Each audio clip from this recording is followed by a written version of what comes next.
तो ये महीना जो कुछ दिनों बाद आने वाला है, बरकत का महीना है, आशीर्वाद का महीना है और दुआओं के कबूल होने का महीना है। महीना बहुत खूबसूरत है और मैं तो ये हमेशा कहता हूँ कि बारिश की बूंदों की तरह आपकी हर इच्छा पूरी हो जाए। लेकिन ये बारिश की बूंदें जब धरातल पे गिरेंगी तो फिर उसका फल कैसे लेना है, सावन के महीने में भगवान शिव को कैसे प्रसन्न करना है, और भगवान शिव की बात हो और उनकी बात ना हो, जो उनके अनन्य भक्त हैं, हो नहीं सकता। अभिषेक जरा घुमा दो।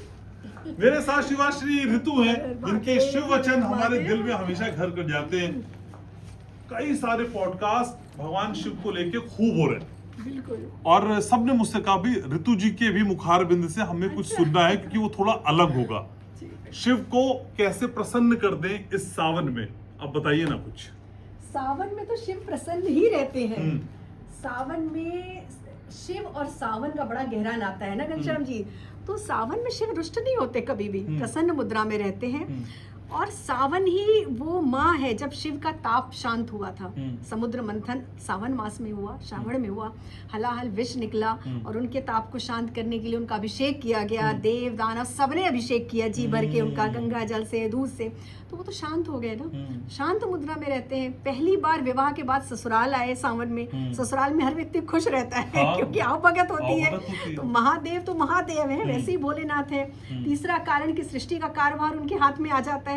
भगवान विष्णु योग निद्रा में चले जाते हैं और ये जागृत हो जाते हैं। तो महादेव प्रसन्न रहते हैं। बस उनके सामने जाइए, उनकी दृष्टि में पड़ जाइए एक बार। आपको करना कुछ नहीं है, उनकी दृष्टि में जाना है। यानी कि सीधा सीधा मतलब है कि शिवालय जाना है। अच्छा। आपको ये 30 दिन, चाहे आप कभी मत जाइए, लेकिन ये 30 दिन बिना नागा आपको शिवालय जाना है। कोई बहाना नहीं चलेगा कि घर के पास मंदिर नहीं है, आप विदेश में नहीं रह रहे हैं। अगर आप विदेश में हैं तो एक अलग बात है, लेकिन अगर आप भारत में हैं तो हमारे यहाँ बहुत सारे शिवालय हैं, है ना। तो आप जा सकते हैं। तो शिव की नजरों के सामने जाइए। शिव घूमते हैं माँ पार्वती के साथ, ऐसे भ्रमण करते हैं। अच्छा, तो ये 30 दिन पूरे साल भर पे भारी हैं। भारी, बहुत भारी। अच्छा, शिव से पैसा दिलवा दीजिए ना। मैं तो आपसे जिद करता हूँ, क्या आप मेरी वो है, मैंने बताया नंदी, मैं आपके कान में बोलता हूँ, आप शिव जी को बोलती हैं, तो मैं खूब सारा पैसा दिलवा दीजिए। देखिए, आपके प्रश्न में आपका उत्तर है। पता है, मैं यही उपाय लेकर आई थी जो आपने अभी भी बोला। अरे वाह, नंदी। अच्छा। भगवान शिव को किसी भी शिवालय जाइए, और वाकई में सच में मैं यही बोलने वाली थी। सोमवार के दिन किसी भी मेटल से बना हुआ, चाहे वो संगमरमर का नंदी हो, पीतल के नंदी हो, चांदी के नंदी हो, किसी के नंदी हो, नंदी महादेव को अति प्रिय है, अति प्रिय है, क्योंकि भक्त शिरोमणि। महादेव के सामने एक नंदी ले जाके रख दीजिए आप, किसी भी मेटल के बने हुए, और आप देखिए महादेव रीझेंगे, पैसा ही पैसा देंगे आपको। अच्छा। और नंदी से बोल के रखिए, ये नहीं ऐसी रख दीजिए। नंदी क्योंकि उनके परम सेवक है ना, उनके दूत हैं। आपको बोलिए कि देखो महादेव से पैसा दिलाना है ये 30 दिनों के अंदर, और देखिए नंदी आपकी अर्जी लगाएंगे और महादेव आपको पैसा देंगे। बिल्कुल होगा ऐसा, आप करके देख लीजिए। लेकिन ना बहुत उम्मीदें उन लोगों को भी इस महीने में बनती है जिनके घर में ना बीमारियां बहुत होती, ऋतु जी। दवाइयां खत्म ही नहीं होती। एक शख्स की दवाई खत्म हुई, दूसरे की तैयारी हो गई, या फिर तीसरे की तैयारी हो गई। बड़ा कुछ नहीं भी होता है, लेकिन लगातार घर में दवाइयों का आना, ये दवाइयों से मुक्ति दिला दीजिए। सावन में बहुत पैसा लोगों का खर्च हो रहा है। बिल्कुल मुक्ति मिलेगी। देखिए, अगर लगातार कोई ना कोई बीमार है, अगर पॉसिबल है तो उस घर का एक सदस्य जो ठीक है, जो बिस्तर पे नहीं है, या आपको मान लो कुछ लोग ऐसे बीमारियों चलते फिरते हैं कि कुछ ना कुछ हो रहा है, कभी डायबिटीज हो गई, बीपी हो गया, एक बार अगर आप वैद्यनाथ जा सके। अच्छा। वैद्यनाथ, क्योंकि वहाँ महादेव वैद्य के रूप में है। अच्छा। डॉक्टर के रूप में, सर्जन के रूप में, कैसी भी बीमारी हो, असाध्य बीमारी हो, अगर वैद्यनाथ में जाके आपने प्रार्थना कर ली, वहाँ का जो जल कुंड है वहाँ से आप जल ले आइए और वो पिला दीजिए किसी भी जो बीमार व्यक्ति है। 100% वो व्यक्ति ठीक होगा। धीरे धीरे करके बीमारी चली जाएगी। और एक बात, दूसरी बात कि अगर नहीं जा सक रहा है तो आपके आसपास जो शिव मंदिर है वहाँ पर आप भगवान वैद्यनाथ का आह्वान कीजिए। अच्छा। कि आप मेरे लिए वैद्यनाथ हो। सावन में भगवान हर जगह प्रकट होते हैं। किसी भी शिवलिंग में आप किसी भी ज्योतिर्लिंग का आह्वान कर सकते हैं सावन में। अपने आप को महाकाल नहीं जा पा रहे हैं, आप अपने घर के पास वाले शिवलिंग में महाकाल का आह्वान कीजिए। घर में नहीं मैं कहूँगी, क्योंकि ज्योतिर्लिंग शिवालय में अगर आप करते हैं तो बहुत अच्छी बात है, घर में तो आपके शिव है ही। आप वैद्यनाथ भगवान का आह्वान कीजिए। उनको आप काले तिल, आप लगातार 30 दिन 108 काले तिल चढ़ाइए। उस व्यक्ति का नाम लेके कि ये व्यक्ति बीमार है और प्रभु इसको ठीक करना है आपको, और आप वैजनाथ हो। तो दवाइयां तो घर से चली गई आपकी इस उपाय से, लेकिन पैसे की बात भी आपने की। पैसा कई बार कहीं अटक जाता है और दोस्त अक्सर उधार दिया हुआ पैसा लौटाते नहीं है। दोस्तों की अपनी कैफियत है, नहीं देंगे पैसा। नहीं देंगे, सही बात है। रिश्तेदार भी नहीं देते वैसे कई बार तो। हाँ, पैसे बिल्कुल। मांगना बड़ी मुश्किल मुझे कई बार ऐसा लगता है ऋतु जी, जो मांगने वाला होता है वो तो एक बार कहता है, हाँ। लेकिन जो पैसे अपने मांग रहा होता है वापस, हाँ, वो कई बार कहता है। कई बार कहना हाँ, वो पड़ता कुछ है नहीं होता। और वो तो ये जो स्टक मनी है, पैसा फंसा हुआ है, उसे दिलवा दीजिए ना। पैसा अगर फंसा हो उसका एक बहुत अच्छा उपाय है, हम्म। शास्त्रोक्त तो सावन का ही। सावन में करिए तो अच्छा। बहुत अच्छा है। किसी भी बड़ के पेड़ के पास जाइए आप, जो वट वृक्ष होता है ना, पुराना बड़ का पेड़ हो जिसकी जटाएं हो, लंबी लंबी होती है ना, जटाएं लटकी रहती है, जी। आप जाइए, पहले सोमवार के दिन चले जाइए, एक लोटा जल चढ़ाइए वहां पर, वापस आ जाइए, प्रणाम करके दीपक जलाना हो जला सकते हैं। दोबारा आप जाइए दूसरे सोमवार, फिर जल चढ़ाइए। अच्छा। एक तरह से पूजा करनी है आपको, उनको अभिमंत्रित कर रहे हैं आप उस वृक्ष को। तीसरे सोमवार जब आप जाएंगे वहां पे आपको एक लोटा जल चढ़ाना है और एक जटा आपको वहां से ले आनी है। गिरी रहती है वैसे तो नीचे भी, है ना, तोड़ भी सकते हैं आप। वो लाके आप उसको थोड़ा गंगा जल से धो दीजिए, थोड़ा सा उस पे हल्दी और बहुत हल्का सा कुमकुम लगा दीजिए उसको, एक तरह से जैसे हम पूजा करते हैं। उसके बाद उस जटा को आप अपने पर्स में रख लीजिए। अच्छा। आप देखिए रुका हुआ पैसा भी आएगा, धन प्राप्ति के स्रोत भी बनेंगे। अचानक से कहीं ना कहीं से धन आपके पास आएगा और रुका हुआ पैसा भी आने के योग बन जाएंगे। अगला सावन आते आते आपके जो रुके हुए पैसे वो आ जाएंगे। हालांकि सावन तो शिव का प्रतीक है, लेकिन माँ गौरा भी साथ में है। माँ पार्वती और शिव जैसा रिश्ता तो अद्भुत है, अलौकिक। हर कोई चाहता है कि ऐसा ही रिश्ता हो, बिछो ना हो, लेकिन चाहता है कि प्रेम उतना ही हो। तो सावन में प्रेम के लिए कुछ कर सकते हैं। माँ पार्वती के साथ शिव की प्रार्थना कीजिए ना, श्री सांब शिवाय नमः ये मंत्र बता के जा रही हूँ आपको। पूरे सावन एक माला आप कीजिए श्री सांब शिवाय नमः की, जहाँ पर माँ अम्बा के साथ महादेव हैं। अच्छा। तो मेरे हृदय में माँ पार्वती के साथ आप विराजमान रहिए। तो जब अपने प्रिय का नाम सुन के माँ भी खुश होंगी और शिव भी जब अपने प्रियतमा माँ पार्वती का नाम सुनेंगे तो आएंगे ही आएंगे। आपका प्रेम भी बना रहेगा। इस मंत्र का जाप कीजिए और हो सके तो माँ पार्वती को श्रृंगार अर्पित करते रहिए। अच्छा।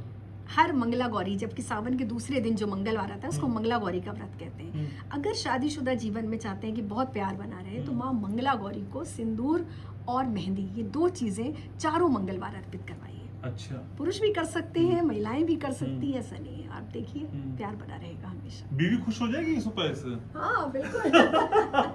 बिल्कुल खुश हो जाएगी। बीवी को खुश होने के लिए कुछ आभूषण माँ को अर्पित कीजिए। अच्छा। और वो प्रसाद स्वरूप बीवी को आप दीजिए, देखिए खुश हो जाएंगी। तो फिर बीवी के लिए कोई गिफ्ट लेके जाएंगे तो ये नहीं बोलेगी क्या ले आए, नहीं नहीं, ये तो मेरे पास पहले से था। माँ का प्रसाद होगा ना, सोने और चांदी का होना चाहिए, ऐसा नहीं है कि आप अच्छा, कुछ सोने भी- और चांदी का ही चाहिए। बिल्कुल। और क्या, माँ को अच्छा। आप सोने का आभूषण चढ़ाइए, आप बीवी को ले जाकर दीजिए, हम्म। खुश भी होगी और उसका आप देखिए प्रभाव देखिएगा आपसे रिश्तों में। ठीक है, बहुत अच्छा रिश्ता है। ठीक है। लेकिन बीवी को तो खुश कर दिया हमने सावन में, बॉस को भी खुश कर दीजिए। ये प्राणी भी खुश नहीं होता है। बीवी तो चलिए हो गई थोड़ा सा, लेकिन बॉस कभी खुश नहीं होता है। ये ऑफिस में बॉस को कैसे खुश कर दे?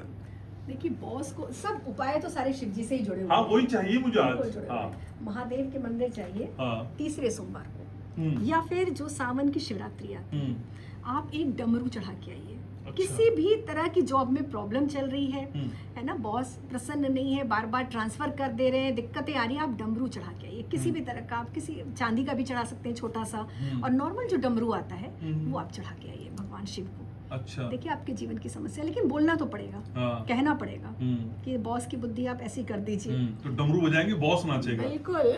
काश ऐसा ही हो जाए। बिल्कुल, मैं तो शिव के डमरू की तरह नाचेंगे। लेकिन ऋतु जी, कई बार जिंदगी में ना एक डायलेमा होता है। जैसे मैं मानो बिजनेस के लिए बना हूँ, लेकिन मैं नौकरी कर रहा हूँ, या मैं नौकरी के लिए बना हूँ, मैं बिजनेस कर रहा हूँ। क्या ये ऊहापोह इस सावन के महीने में खत्म हो सकता है? मतलब एक डायरेक्शन पता चल जाए किसी इंसान को कि ये ऐसा करो तो ज्यादा अच्छा होगा। पता चला 30-40 साल हम वाला नौकरी कर रहे हैं, करना तो हमें बिजनेस था। बिल्कुल, तो उसके लिए तो आपको हमारे जैसे ज्योतिषियों के पास आना चाहिए ना। अच्छा। क्योंकि अगर जन्म पत्री में बिल्कुल पता चल जाता है, साफ संकेत होता है कि आपके जीवन में क्या अच्छा है, बिजनेस अच्छा है या नौकरी अच्छी है, किसका आपको अच्छा फल मिलेगा। क्या होता है ना कि कम मेहनत में ज्यादा फल मिले, इसका मतलब कि आपकी कुंडली उसके अकॉर्डिंग बनी हुई है। अच्छा। तो ये पता चल जाता है। और महादेव से अगर आपको संकेत चाहिए, छोटा सा चांदी का चंद्रमा, मन का कारक होता है ना चंद्रमा, और चंद्रमौली है हमारे महादेव।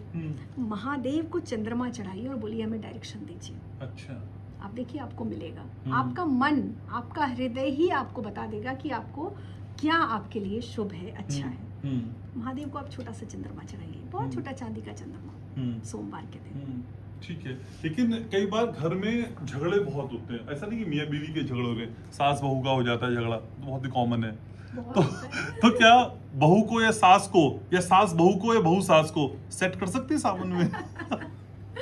बिल्कुल बिल्कुल ऐसे देखिए, आज घरेलू पॉडकास्ट है। आज घरेलू जिसके प्रति आपको चाहिए कि आप उसकी भावना आपके प्रति बड़ी सकारात्मक हो जाए, प्यार भरी हो जाए, चाहे वो आपकी सासू माँ हो, चाहे आपकी नंद हो, चाहे आपके पति हो, जिसके प्रति भी आप चाहते हैं कि सकारात्मक भावना हो जाए। एक तो सबसे अच्छी बात है कि आप ना जब महादेव को हम जल चढ़ाते हैं उसके बाद चंदन लगाते हैं, आपने देखा होगा ना।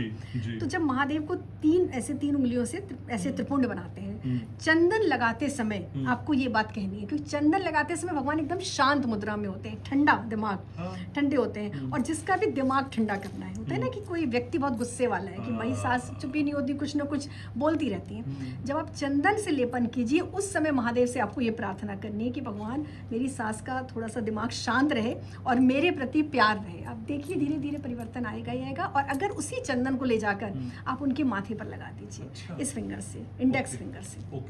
ये बहुत बहुत रामबाण उपाय बता रही हूँ। अगर आपने 30 दिन, अगर महिलाएं बड़ी खुश हो जाएंगी इस उपाय को सुनकर, 30 दिन अगर उन्होंने कर लिया, क्योंकि देखिए बहू सास दोनों ही मंदिर जाएंगी, नहीं तो आप घर में भी ये उपाय कर सकते हैं। अपने घर के शिवलिंग में आप लगाइए और माता जी को जैसे प्रसाद देना होता है वैसे आप ये टीका लगाइए, कोई मना नहीं करेगा। और सासू माँ कर सकती है अपनी बहू को सेट करने के लिए, तो प्यार से तिलक तो कोई मना नहीं करेगा। आप देखो धीरे धीरे दोनों में प्यार बढ़ना शुरू हो जाए। आपने किया था कि तिलक वाला? वैसे ही प्यार कर जाता है, जरूरत नहीं पड़ी। उन्होंने तो नहीं लगा दिया पहले आपको? जरूरत नहीं पड़ी। लेकिन अभी आपने कहा कि भगवान विष्णु अब सोने की तरफ बढ़ रहे हैं, निद्रा अवस्था में रहेंगे, तो क्या इस दौरान हम विष्णु सहस्त्र नाम या उनकी पूजा ऐसा कुछ नहीं करेंगे? अरे बिल्कुल कीजिए, क्यों नहीं करना। अच्छा, विष्णु ये एक संकेत है, एक परंपरा है। विष्णु जी सो जाएंगे तो कैसे चलेगा, है ना। सृष्टि डूब नहीं जाएगी, प्रलय नहीं हो जाएगा, ऐसा नहीं होता है कि अब अभी आप दिवाली पे पूजा करेंगे, अभी हम आगे पूजा करेंगे। एक हमारा एक तरह से प्राकृतिक है, ऐसा नहीं है कि भगवान विष्णु की हम पूजा ही नहीं कर सकते हैं, बिल्कुल कर सकते हैं। गहन निद्रा में होते हुए भी जागृत रहते हैं भगवान विष्णु, हमारी तरह थोड़ी सोते हैं। सही बात है, सही बात है। हालांकि विषय हमारे कुछ और हो जाते हैं। अब मुझे अच्छे से याद है कि आज से 3 या 4 महीने पहले आपने हमारे किसी पॉडकास्ट में, वीडियो में ये कहा था कि भाई मोदी जी के लिए कोई बड़ा संकट पैदा होने वाला है, और वो ये कॉकरोच जनता पार्टी ने कर दिया। ये आपको कौन बता रहा था? इन्होंने आके बताया था आपको हम बवाल करने वाले? देखिए सब कुंडलियां बता देते हैं, जो दशा, अंतरदशा, योग, ट्रांजिट, ये सब बता देता है। अभी भी देखिए जब जैसे गुरु का ट्रांजिट, शनि का ट्रांजिट जो चल रहा है, अब मोदी जी का लग्न है, वृश्चिक लग्न है, तो वो सब एक एनालिसिस होता है, उससे पता लग जाता है कि ये स्थिति आने वाली है। तो ये तो आकलन होता है। तो ऐसा ये जो बवाल हो रहा है, इसका कोई अभी बड़ा रूप आप देख रही हैं या ये थम जाएगा?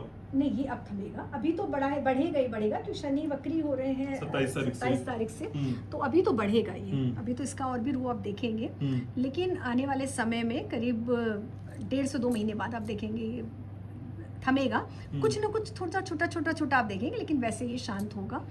और दूसरा ये देखिए आकलन भी होता है कि कैसे क्या चीज़ें हो रही हैं, ग्रहों का भी प्रभाव होता है, इंसान की मनस्थिति भी होती है, उसके कुछ फैसले भी होते हैं, तो बहुत सारी चीज़ें निर्णय करती हैं ऐसी स्थिति। ठीक है, बातचीत को वाइंड अप करेंगे, लेकिन पैसों का जैकपॉट एक बार और चाहिए। अच्छा। पैसों का कोई बड़ा सा उपाय बताइए ना, इस बार अंधा पैसा नहीं आए, आ जाए पर वैसा ही आ जाए। पैसों का उपाय सबसे अच्छा जो माँ लक्ष्मी ने किया था सावन में भगवान शिव के लिए, ठीक है।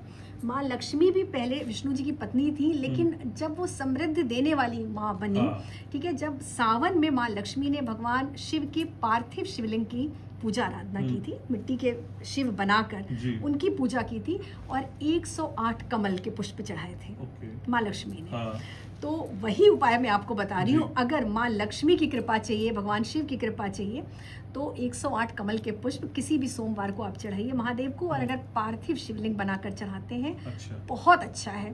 सावन की किसी भी एक सोमवार पार्थिव शिवलिंग जरूर बनाइए, नमः शिवाय का जाप कीजिए, 108 वो चढ़ाइए, कमल का फूल, श्री सांब शिवाय नमः बोलते हुए, आपके पास पैसा आएगा। 108 कमल के फूल, बस इतना ही करना, बस इतना ही, छोटा सा। कितने दिन में आ जाएगा पैसा? उसी दिन से आना शुरू हो जाएगा। इंस्टेंट पैसा आ जाएगा। अरे बिल्कुल। मतलब यहाँ मैंने फूल चढ़ाया और यहाँ महादेव पैसा। आशुतोष है, आशुतोष। और हाँ। सावन में वो आशुतोष रूप में रहते हैं। आशुतोष का मतलब क्या है? तुरंत प्रसन्न होने वाले। अच्छा, तो बिल्कुल आएगा पैसा। अरे वाह। तो फिर बातचीत को समेटते हैं, क्योंकि मुझे 108 कमल के पुष्प लेने जाना है, ऑर्डर देना बिल्कुल, है। बिल्कुल। आप आती बहुत अच्छा लगता है। आप यूं ही बस मुस्कुराते रहें, महादेव की कृपा बनी रहे। आप पर भी बहुत बहुत कृपा बनी रहे, भगवान शिव की, माँ पार्वती की। थैंक यू सो अगर वेरी मान मच। रहे। तो सावन के महीने में ये सारे उपाय कर रहे हैं, पैसा भी चाहिए, और पैसा चाहने के लिए हम और आप काम भी कर रहे हैं। मेरे सहयोगी अभिषेक भी लगातार कैमरा घुमा रहे हैं। सिर्फ पैसे के लिए हो रहा है ये सब कुछ। तो पैसा आपके जीवन में बरसता रहे।